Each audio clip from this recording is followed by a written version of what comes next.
Our speaker today is John Wilson, or as he's known around here, Farmer John.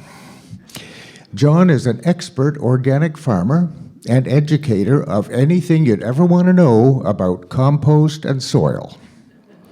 Now that might not sound very romantic, but keep in mind, if all the bacteria and microbes went static and stopped doing their job, the whole biosphere would shut down in 24 hours. John worked with Paul Solomon at Carmel in the Valley and has studied French intensive biodynamic organic gardening with British horticulturalist and metaphysician Alan Chadwick. For years, John shared his produce and educated people from his New Earth farm in Virginia Beach. And John provided the back deck to this building, as well as many other major renovations. As well as producing crops, farming has the added benefit of providing lessons about life. The good farmer doesn't dig up the seeds every day to see how they're doing. He plants the seeds in the correct conditions and leaves the rest to God. Give to the earth that was the earth's, and render unto God that which is God's. We're all farmers, you know, even if we've never touched the soil. We farm using our attention and our intention. When the living seed of intention is planted in the fertile soil of attention, the result is manifestation. That's farming, and that's life. So please welcome someone who knows a lot about both, John Wilson.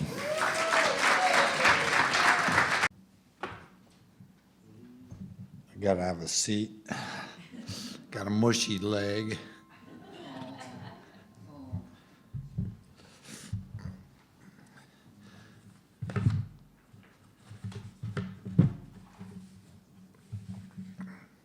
I made the print big enough on this so I don't have to wear my glasses.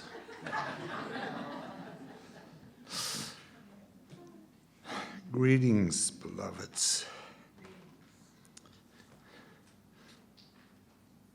You're all beloved. First, I'll tell you, it's been a quiet week on the farm. Been a lot of rain this winter. And snow. It's all melted now. We're building a greenhouse. That's exciting. We have lots of compost ready to sell. And we now have onions, garlic, potatoes, strawberries, and kale in the ground. So that's good. And we'll have all kinds of other plants right now in a borrowed greenhouse until ours is finished. Spring is exciting. We are preparing for some plant sales and seed sales. Yeah, we now have seeds for sale. When you are ready, come see us. Maybe I will wear my glasses.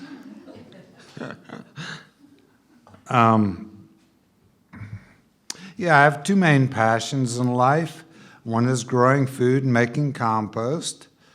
I've always wanted to make a kind of Garden of Eden or Garden of Eaton.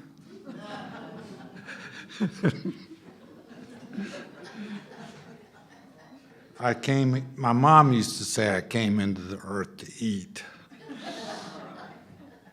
Blessed with a good metabolism, too.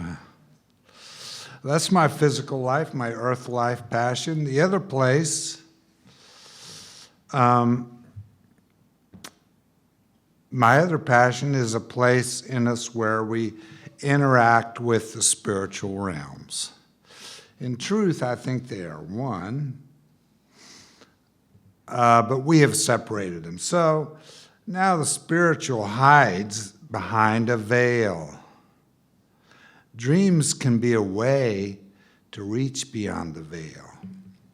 Carl Jung said, "It's an age-old fact that God speaks to us chiefly through dreams and visions."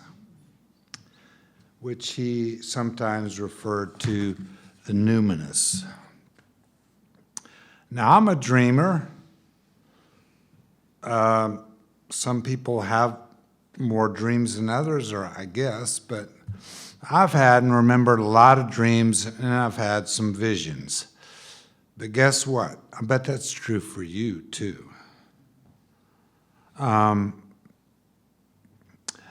Maybe you don't remember them. Why? Well, you have to put in a little effort to remember them. And then you have to unpack the symbolic message. Why bother? We are all wired to receive messages from Spirit. The spirit world wants to reach out to you. We should definitely take advantage of this gift. Where are they from? It's a mystery to me, but they can be wise, prophetic, guiding, humorous, perplexing, even a little weird.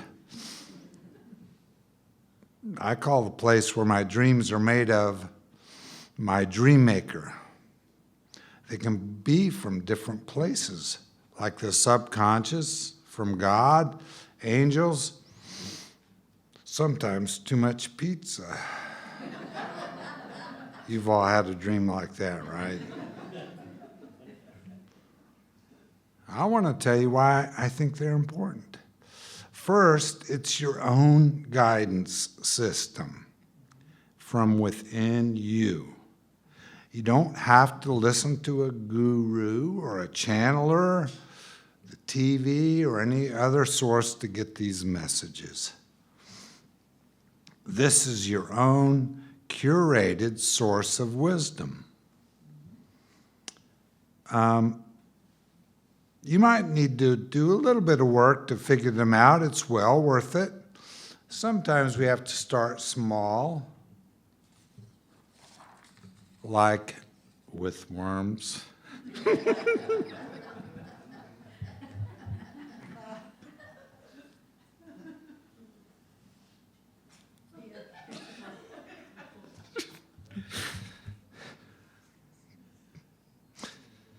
My intern at the compost site, Beatrice, had a dream about worms. Like I said, you have to start small. You have to start somewhere. They can't all be big visions. A worm came to her in a dream. Talked to her before a big freeze, saying, "You have to take care of us." We had to put the worm bin outside just about a week before the first freeze. And the worm told her, "You have to take care of us." And they told her how to protect them before the cold weather came. And hopefully they're still alive. We love our worms. I also believe in asking for a dream for a specific purpose. Ask your spirit guide or God or your guardian angel, or even ask Snoopy. Snoopy answers too. Seek and ye shall find, knock and the door shall be opened, ask and it shall be given. This does not mean the answer will come through a dream that night, or even right away. May come in daydreams. Daydreams are just as valid as night dreams.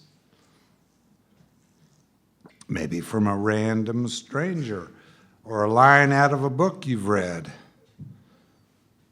You will be answered. Pay attention. You've all got it. Some things I want to tell you, though, now are things that have happened to me through dreams. This is to me, this is, my dreams have been life-changing and profound. I began to farm because of a dream. I was a successful Class A contractor. I remodeled this whole church. It was, I left a very lucrative job to become a farmer, where you don't make as much money. But I'm very happy.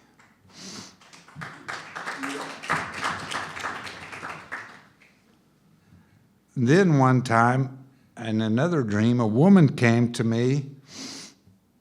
I was sitting with Kathleen in a cafe. She was walking up some steps toward the cafe, pointed her finger at me and said, "You have got to start writing." And then she stuck her head out of a window a little later and said, "Don't forget, start writing." Of course, at that moment, I did have a flashback of my English teacher in high school when I was often in trouble. But then 2 weeks later, no kidding, an editor of the Princess Anne paper came and asked me to write for his paper articles. I was like, what? My writing skills stalled in 7th grade. So I wasn't sure I was cut out to be a writer. But now I have a whole collection of articles and a book. I forgot to bring them. I should have brought some with me.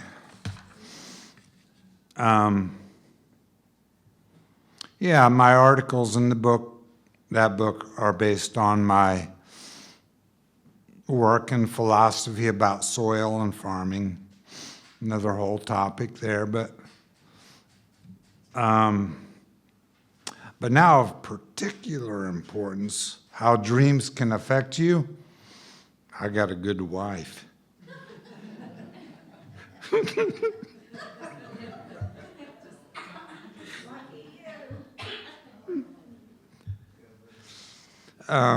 Yeah, dreams. And at that point, I had had 2 divorces, and I was determined to be a farmer/monk. You know, be in my little quiet place. I figured I wasn't that good of marriage material at that point.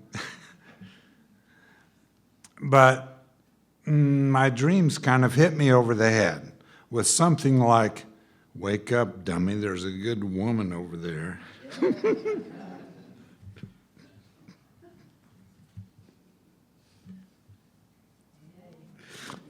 21 years.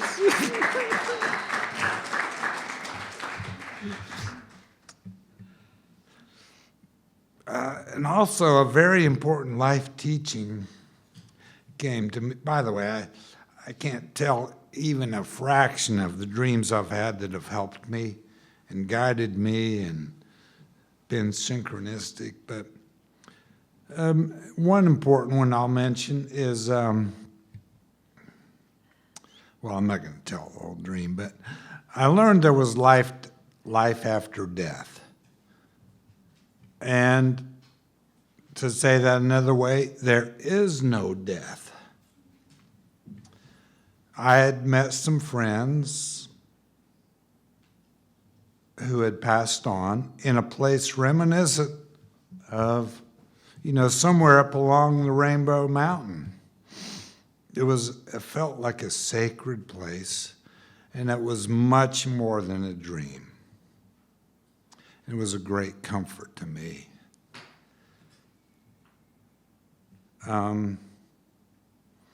Just some of the random things. I've had so many different areas of interest that have come through dreams.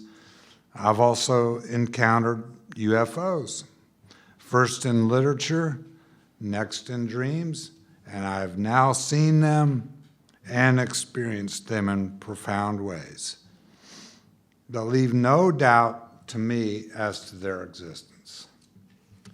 And the same thing happened with Guardian Angel. I heard about Guardian Angels, read about it, heard it talk about it. I was thinking a lot about it, and one came to me. And that was not a dream, that was a vision.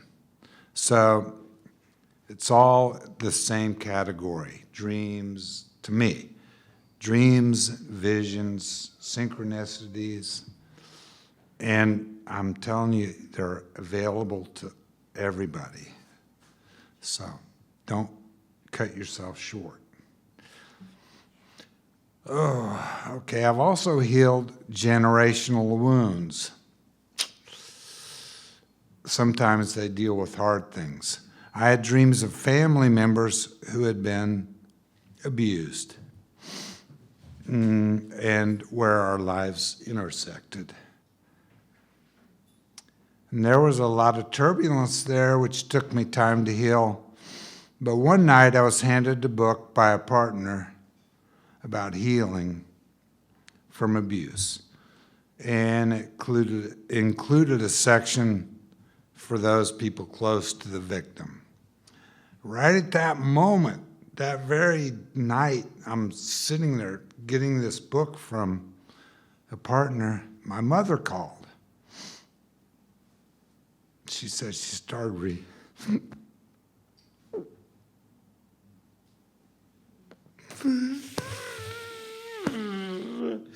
Oh, this is big. I thought about not including this because I thought I'd start crying, but anyway, right at that moment of that book, my mother called, and she was starting to read the same book. But I was alerted by dreams. I knew I had to act to heal the situation. And of course, starting with myself, or I wouldn't have had the dream. But where was I? So at least, that was my part in the chain, because this was a generational chain of passing on problems. And I got to heal that. I'll be part of the healing of that.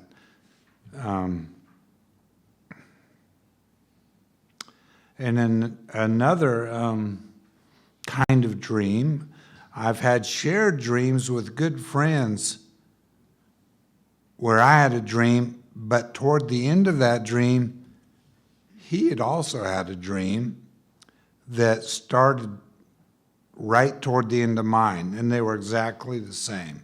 But his went on and completed the dream, the sequence.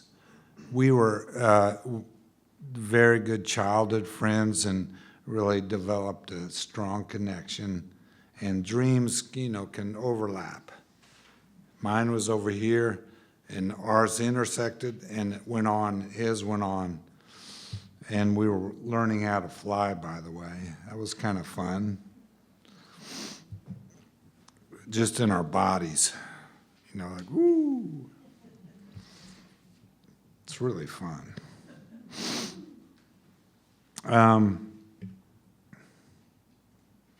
Well, there's more I could say about my dreams, but how do you access your dreams?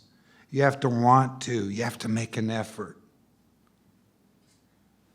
One method is to put a pencil and paper by the bed and record the dream, even if you have to pee. When you get older, you have to pee more at night. Maybe TMI, but take the paper and pencil with you to the toilet. Because if you don't catch that dream, it's gone like a puff of smoke. If you have a partner you trust who's a caring listener, you can, share your dream with them. You can join a dream group where a dream group can help unpack the symbols. But remember, symbols are personal. So somebody may want to tell you what it means, but that's using their own personal symbols. The example I use is dogs. Some people have been bitten by dogs. What's that dream symbol? Or somebody else has a beloved pet. That's a dream symbol. So one way I learned is when you have a dream group, go around the circle. Each person can say, after hearing somebody's dream, if that were my dream. Claim the dream as your own, not try to interpret for somebody else. If that were my dream, it would mean this to me. Sometimes they do overlap. But please don't make a practice of telling other people what their dream means. It is best and more meaningful if someone discovers the meaning for themselves, using their own symbols. Each person has a unique meaning for that symbol, but, as we are all one, we can also benefit from somebody else's dream. Now, there are other ways to access spirit. Dreams, visions, synchronicity, all kinds of ways. In actuality, contact with spirit is our default setting. Spirit is always ready and willing to make contact. The connection is held in trust for us. Just like a pot of money is held in trust by a bank, your connection to spirit is held in trust for you. Needs a little nudge from you, little willingness.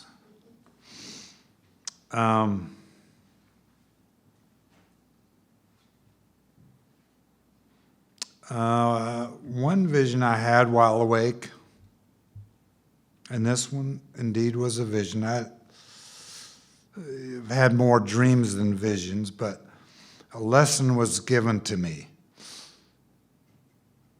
I'll tell you that in a second. I was at that time, and this was up at the Carmel in the Valley. At that time, I was meditating 3 times a day.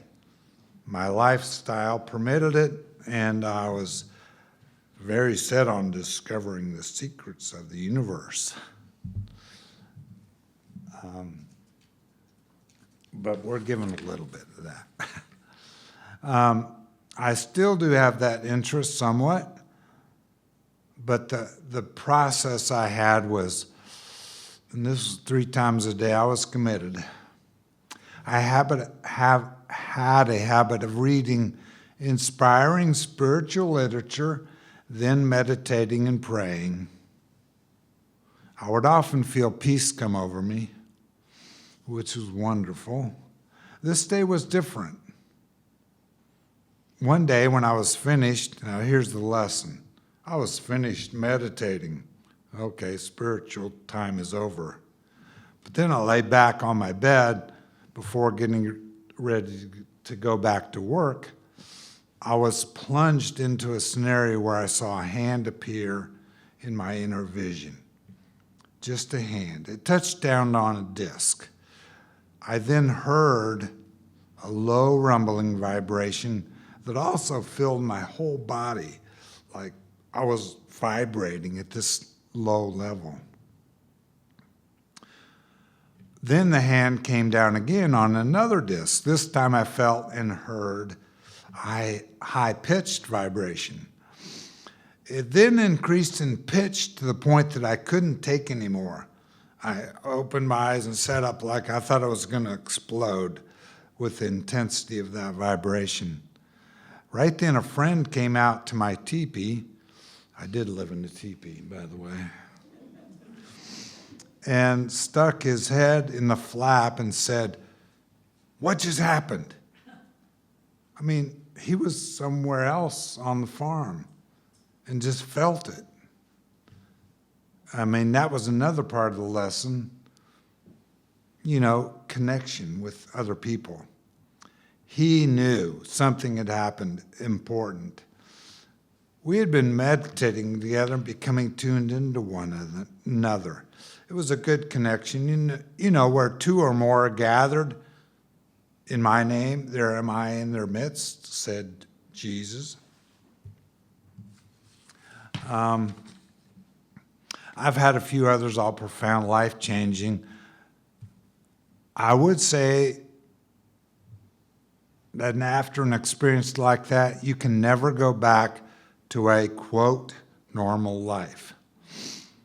Even if you, for reasons of bodily survival, have to resume eating and working. I've heard it said there is now a category called STEs, or spiritually transformative experience. A lot of fancy words. But there's just no explaining to those who have not had them the effect on your life. It's a very positive effect. You always know after that there's much more to the universe and there's much more to your inner life. More to your daily life than, as the Taoists say, the 10,000 things. I'm now studying the Course in Miracles. It brings me down to a remembrance of the simple truth of love and forgiveness. I still need to revisit the simplest things, like looking at a person who I disagree with or even dislike and saying, this is the face of God. That's how the kingdom of heaven can be created. And you are all creators. See how they love one another. I love that saying we keep repeating in here.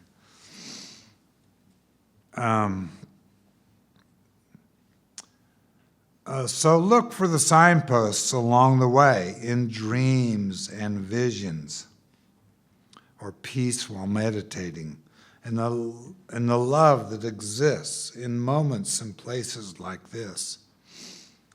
Be a creator of a new heaven and a new earth.